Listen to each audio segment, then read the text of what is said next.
आज का सवाल काफी इंटरेस्टिंग है और सवाल है, क्या ओवर थिंकिंग करना यूजफुल है या ये हमारी एनर्जी को खराब कर देता है। तो आइए जानते हैं आज की इस वीडियो में कि ओवर थिंकिंग करने से क्या आपकी जिंदगी जहन्नुम बनती है या आप एक सक्सेसफुल इंसान बनते हैं। हाय, मेरा नाम है डॉक्टर प्रिया कौल। मैं हूँ आपकी स्पिरिचुअल लाइफ कोच, एक होप क्रिएटर, एक हीलर, और आज बात करने आई हूँ एक ऐसे क्वेश्चन पे जो काफी इंटरेस्टिंग था कि क्या ओवर थिंकिंग करना अच्छा है कि नहीं। तो आइए समझते हैं इसके बारे में। सबसे पहले मैं उन लोगों से बात करना चाहूंगी जो वाकई में ओवर थिंकिंग की आदत में है, और या फिर जो लोग सोचते हैं कि ओवर थिंकिंग करने में कोई प्रॉब्लम नहीं होती है, because you always have to ready for the plan B. Life में कब क्या कैसे हो जाएगा, तो प्लान बी होना बड़ा इंपॉर्टेंट है, क्योंकि आपको कहीं ना कहीं ये लगता है कि लाइफ में कुछ ना कुछ तो खराब जरूर होगा। तो देखिए क्या होता है कि आई अंडरस्टैंड कि प्लान बी होना बड़ा अच्छा है, प्लान सी होना बड़ा अच्छा है, बट कहीं ना कहीं यही वो आदत है जो बहुत सारे लोगों के लिए एक डिप्रेशन का,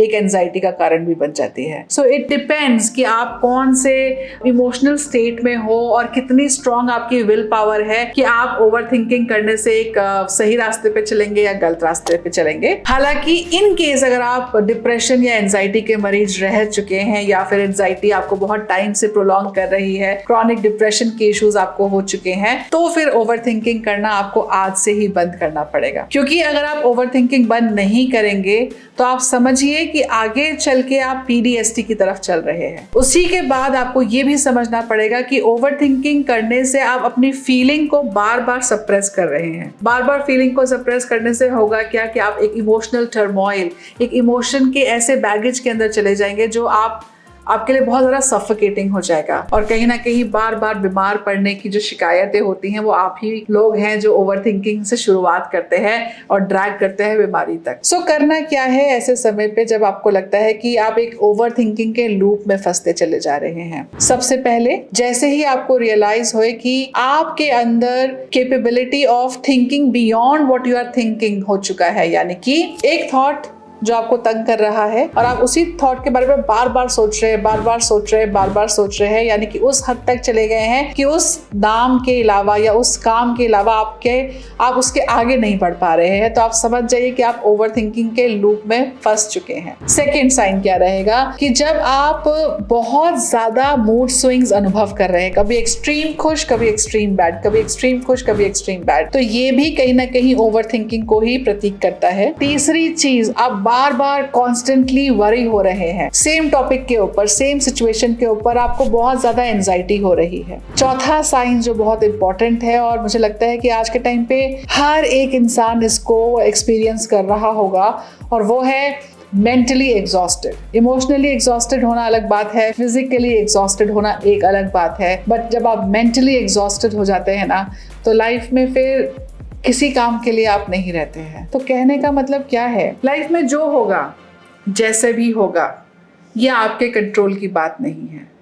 सब कुछ लिखा है, उसे सिर्फ एक्सेप्ट करना है आपने। तो आप इस लूप से बाहर निकले हैं। अच्छा, आप कैसे निकलेंगे बाहर, आइए इसको हम समझते हैं। जब भी लगे कि आप उस लूप में गए हैं, डिस्ट्रैक्ट योरसेल्फ। अपने आप को बिजी करें ऐसे काम के अंदर जो आपका फेवरेट हो। अगर आपको गाना गाना अच्छा लगता है तो गाना गाइए, डांस करना अच्छा लगता है तो डांस करिए, किसी से मिलना अच्छा लगता है तो मिल लीजिए, कॉफी पे बाहर जाना अच्छा लगता है तो बाहर जाइए। जस्ट डिस्ट्रैक्ट योरसेल्फ, बिकॉज अगर आप सेम माहौल में, सेम सिचुएशन में, सेम एटमॉस्फेयर में रहेंगे तो ऑटोमेटिकली आप उस लूप में फंसे रहेंगे और आप कभी बाहर नहीं निकल पाएंगे। टिप नंबर 2 जो आपके लिए काफी ज्यादा फेवरेबल रहेगी, change of your thinking pattern. In case अगर आपको लगता है आप किसी सिचुएशन को लेके बहुत ज्यादा सोच रहे हैं, अब्रप्टली, मतलब बिना किसी से बात करे, बिना किसी को सोचे, किसी किताब को उठा लीजिए और किताब पढ़ना शुरू करिए, डायरी को उठा लीजिए और डायरी लिखना शुरू करिए, अपने थॉट्स को बदल दीजिए। टिप नंबर 3, सेल्फ अवेयरनेस में आ जाइए। सेल्फ अवेयरनेस में आने के बाद क्या होगा कि आप अपने आप को रियलाइज, आप अपने अवेयरनेस में आएंगे। आपको पता लगेगा कि आप अपनी लाइफ में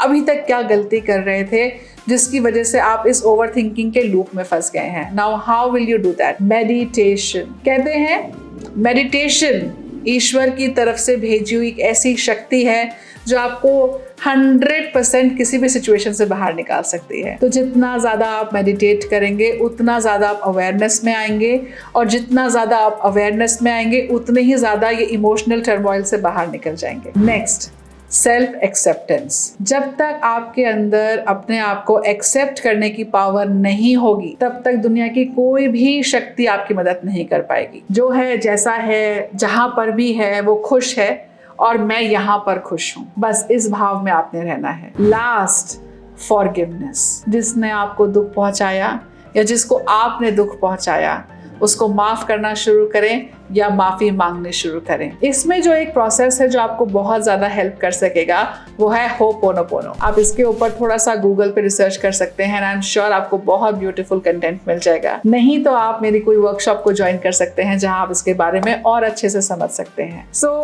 मुझे लगता है कि आपका जो सवाल था, मैं उसका जवाब आपको दे पाई, और आप इन चीजों को जरूर प्रैक्टिस करेंगे ताकि अपनी जिंदगी में आप ये ओवर थिंकिंग के लूप से बाहर निकल सकें। इसी उम्मीद के साथ कि आज आपने कुछ नया सीखा और अपनी जिंदगी में एक नया परिवर्तन लेके आए, मैं प्रिया कौल अब आपसे अलविदा चाहूंगी। मिलेंगे अपने अगले वीडियो में एक नए टॉपिक के साथ।